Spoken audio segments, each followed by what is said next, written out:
This is the last part of our data scraping exercise, where we shall try to extract data on different tags, for example, HTML class or IDs.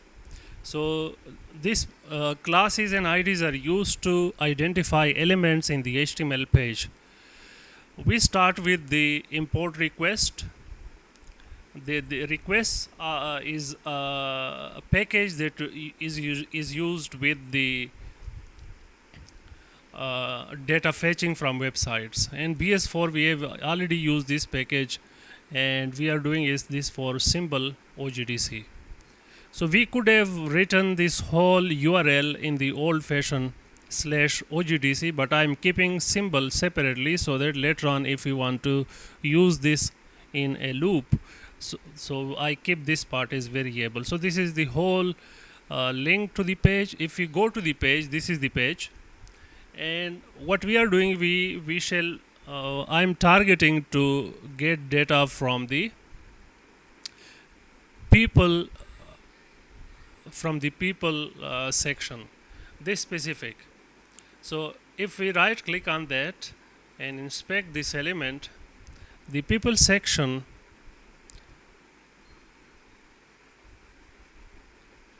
where did it go? This is the people section, and if you want to know this specific people section, we click on this arrow, select the element, and I'm not selecting one row out of it, I'm just selecting this whole box, so that we first target the box and then the individual elements of the box. So when I clicked on that, it opened it expanded the div section of this specific box. So this box has a name of profile item people. So this is the whole box, and in this box we have a table, and from that table we can target table rows, and from that table rows we can target table cells. So this is the plan, that first we target the whole box, then the table inside that box, and then rows inside that box. So this is the usual required HTML stuff with which we get the whole content from the website. From this web page, we get a response, and if the response is 200, we then get the contents out of it and write that to a soup variable. So let's first of all run this cell. Now this one, it says no module as beautiful soup.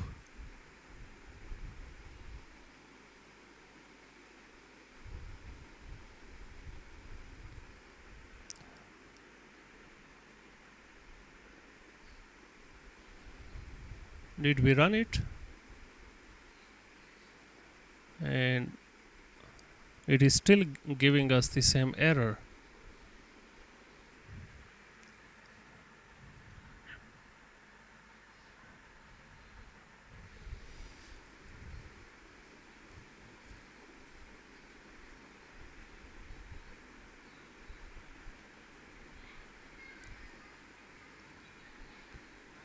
Yeah, we do not, I think this, we need this part.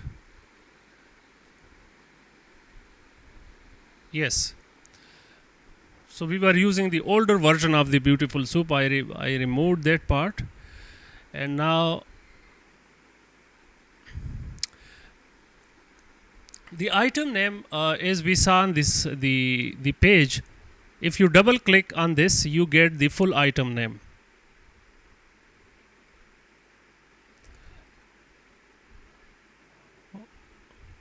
Yes, and then you copy. So first of all, from the soup variable, we are getting this item. this item has a class name of this.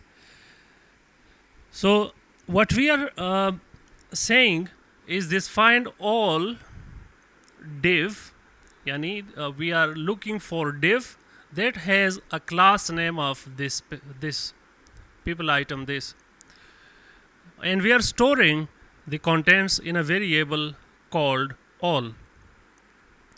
This gives us a Python list, and at the first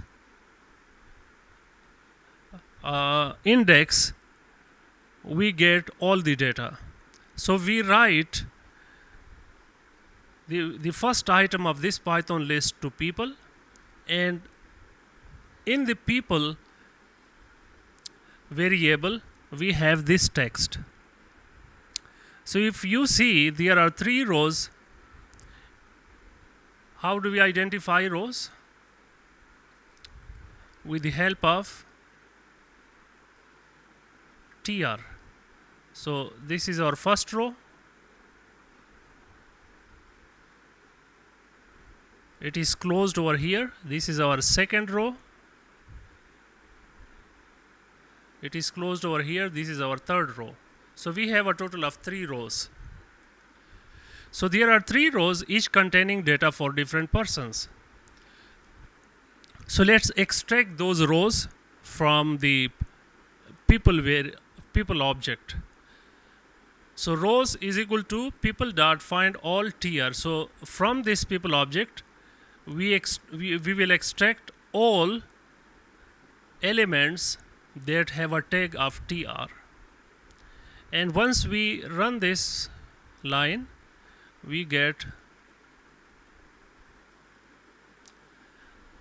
rows. So we have now 3 rows, and if you look at the square brackets, it means that this is a Python list.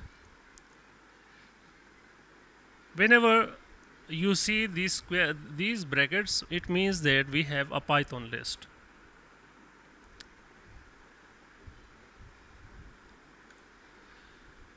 And since Python list is sliceable, let's see what is at the index 0.